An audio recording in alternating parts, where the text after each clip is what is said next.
Assalamualaikum warahmatullahi wabarakatuh. Perkenalkan, kami dari kelompok 6 yang akan mempresentasikan tentang teori uang, perbankan, dan investasi. Kami beranggotakan saya sendiri, Helmalia Nur Saputri, Alifa Nafi Kunti Saputro, Winda Lestari, dan Naimatu Rizky Putri Soliha. Nah, di sini saya akan menjelaskan tentang sejarah uang. Apa sih sejarah uang itu? Uang yang kita kenal sekarang ini telah mengalami proses perkembangan yang panjang. Pada mulanya, masyarakat belum mengenal pertukaran karena setiap orang berusaha memenuhi kebutuhannya dengan usaha sendiri.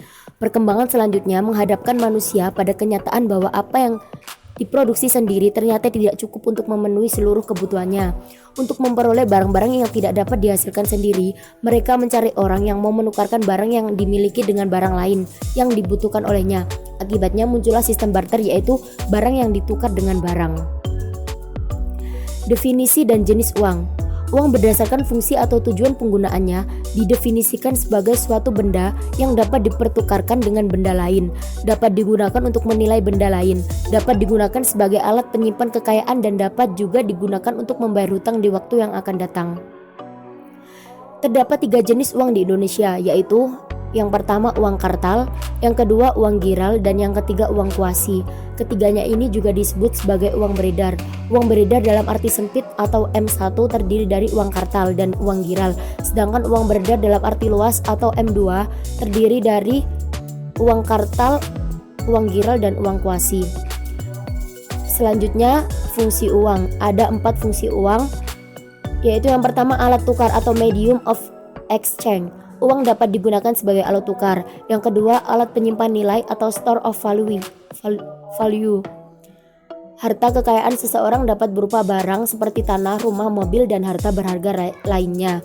Yang ketiga, satuan hitung atau alat pengukur nilai atau unit of account atau measure of value.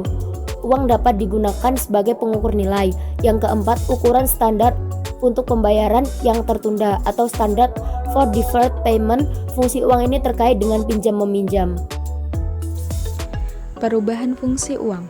Yang pertama, commodity of money atau uang komoditas adalah alat tukar yang memiliki nilai komoditas apabila barang tersebut digunakan bukan sebagai uang. Yang kedua, token money atau uang kertas atau tanda. Ketika uang logam masih digunakan sebagai uang resmi dunia, ada beberapa pihak yang melihat peluang meraih keuntungan dari kepemilikan mereka atas emas dan perak, yaitu bank dan goldsmith atau orang yang meminjamkan uang. Yang ketiga, deposit money atau uang giral. Semakin pesatnya pertumbuhan industri dalam rangka memenuhi kebutuhan yang semakin meningkat, mengakibatkan semakin tingginya kebutuhan uang dalam jumlah besar.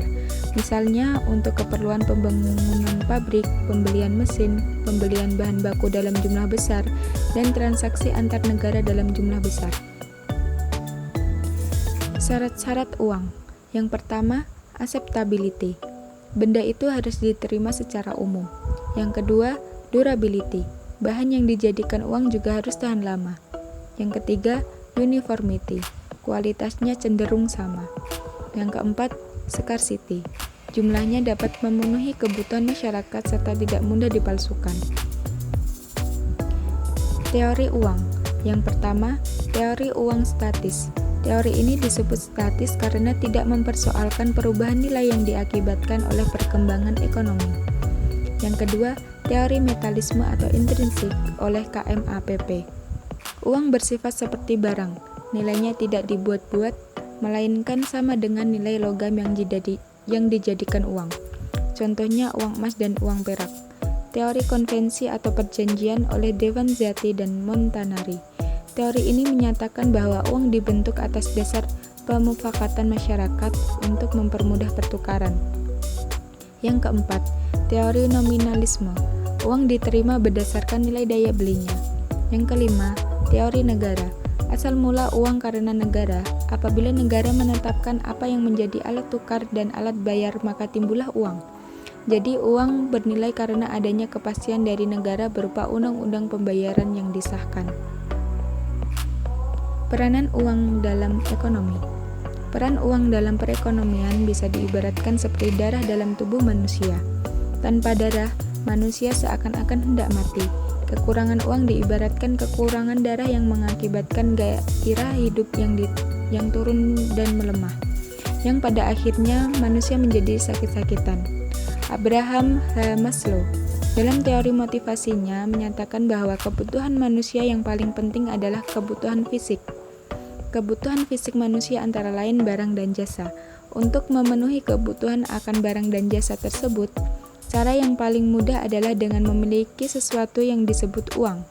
Karena uang adalah sesuatu benda yang diterima dan digunakan secara umum sebagai alat yang memudahkan proses transaksi dalam memenuhi kebutuhan manusia berupa barang dan jasa.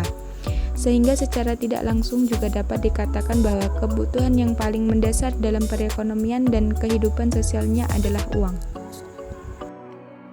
Selanjutnya, pengertian bank.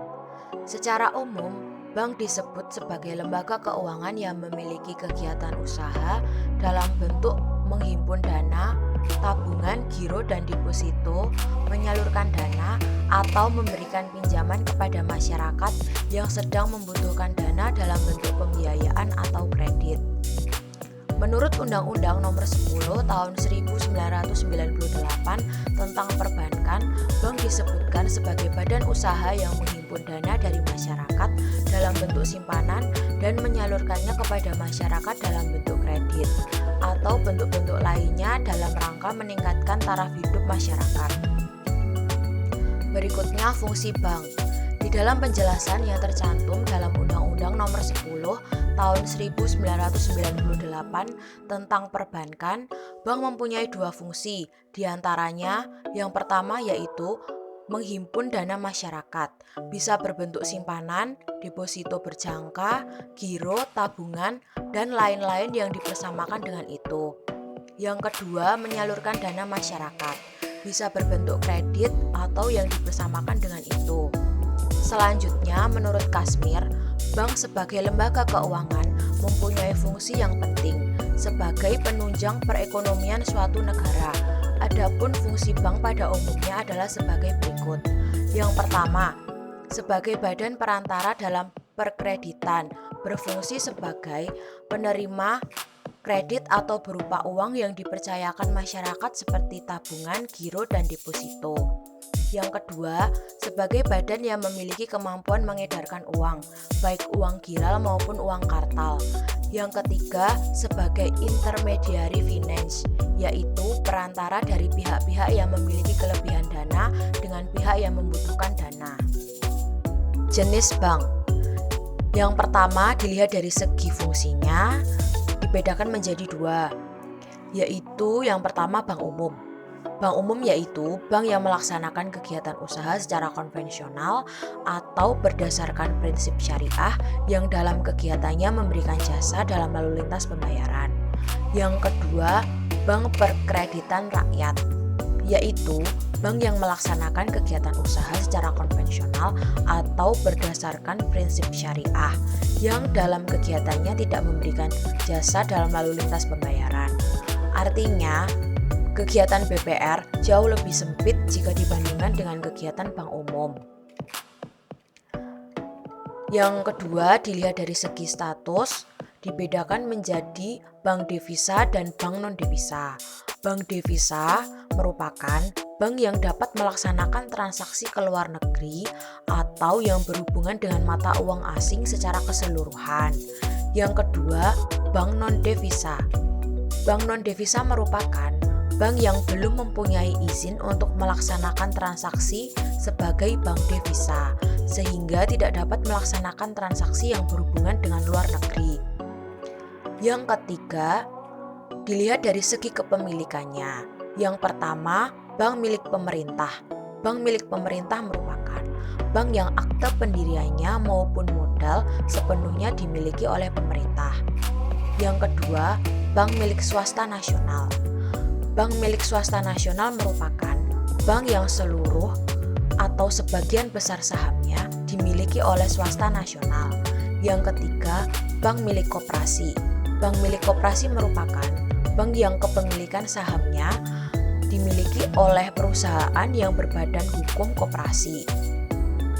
Yang keempat, bank milik asing. Bank milik asing merupakan cabang dari bank yang ada di luar negeri atau seluruh sahamnya dimiliki oleh pihak asing. Yang kelima, bank milik campuran. Bank milik campuran merupakan bank yang sahamnya dimiliki oleh pihak asing dan pihak swasta nasional, dan secara mayoritas sahamnya dipegang oleh warga negara Indonesia. Yang keempat, dilihat dari segi cara menentukan harga. Yang pertama, bank yang berdasarkan prinsip konvensional. Bank konvensional mendapatkan keuntungan dengan cara menetapkan bunga sebagai harga, baik untuk simpanan, giro, tabungan maupun deposito. Yang kedua, bank yang berdasarkan prinsip syariah. Perbedaan pokok antara bank konvensional dengan bank syariah terletak pada landasan falsafah yang dianut. Bank syariah tidak melaksanakan sistem bunga, sedangkan bank konvensional dengan sistem bunga. Selanjutnya investasi. Investasi adalah penanaman modal untuk satu atau lebih aktiva yang dimiliki dan biasanya berjangka waktu lama dengan harapan mendapatkan keuntungan di masa yang akan datang. Menurut Samuelson, investasi meliputi penambahan stok modal atau barang di suatu negara, seperti bangunan, peralatan produksi, dan barang-barang inventaris dalam waktu 1 tahun. Investasi merupakan langkah mengorbankan konsumsi di waktu mendatang.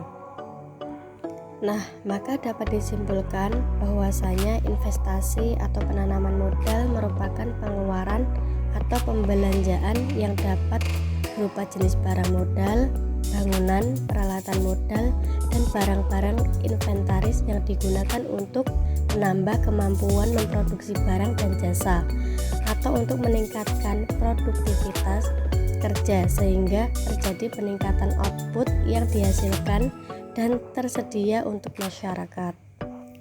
Fungsi dan tujuan investasi. Adapun tujuan investasi adalah mendapatkan sejumlah pendapatan keuntungan dalam konteks perekonomian. Fungsi investasi yang pertama yaitu suatu pengeluaran untuk membeli barang, modal, dan sebuah peralatan produksi yang bertujuan untuk mengganti dan menambah suatu barang-barang modal dalam suatu perekonomian yang akan digunakan untuk memproduksi barang dan jasa di masa depan. Fungsi yang kedua yaitu kurva yang menunjukkan sebuah hubungan antara tingkat investasi dan tingkat pendapatan nasional. Keputusan melakukan investasi. Bagi seorang investor, keputusan untuk melakukan investasi tentunya untuk memperoleh pendapatan dari investasi tersebut. Dalam menentukan investasi yang akan dilakukan, seorang investor akan memperhatikan 2 hal, yaitu suku bunga dan rate of return. Terdapat 3 keputusan yang dapat diambil setelah membandingkan antara suku bunga dengan rate of return, yaitu yang pertama, bila rate of return lebih besar dari bunga, maka investasi akan dilakukan. Yang kedua, bila rate of return sama dengan bunga, maka investasi dapat dilakukan atau tidak, tergantung dari prospek usaha itu di masa yang akan datang, serta keyakinan investor. Dan yang ketiga, bila rate of return lebih kecil dari bunga, maka investasi tidak dapat dilakukan. Jenis-jenis investasi.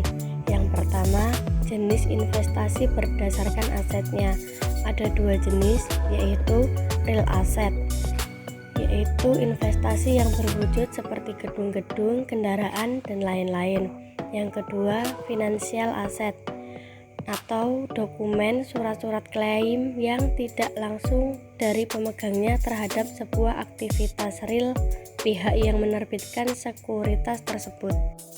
Yang kedua, jenis investasi berdasarkan pengaruhnya, dan ini dibagi menjadi 2, investasi autonomus, yaitu investasi yang tidak dipengaruhi pada tingkat pendapatan yang sifatnya spekulatif, contohnya seperti pembelian surat-surat berharga.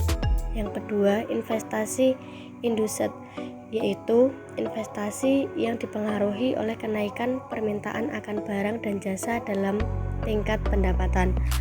Contohnya investasi ini yaitu menghasilkan transitory, yakni suatu penghasilan yang diperoleh selain dari bekerja seperti bunga. Yang ketiga, jenis investasi berdasarkan sumber pembiayaannya.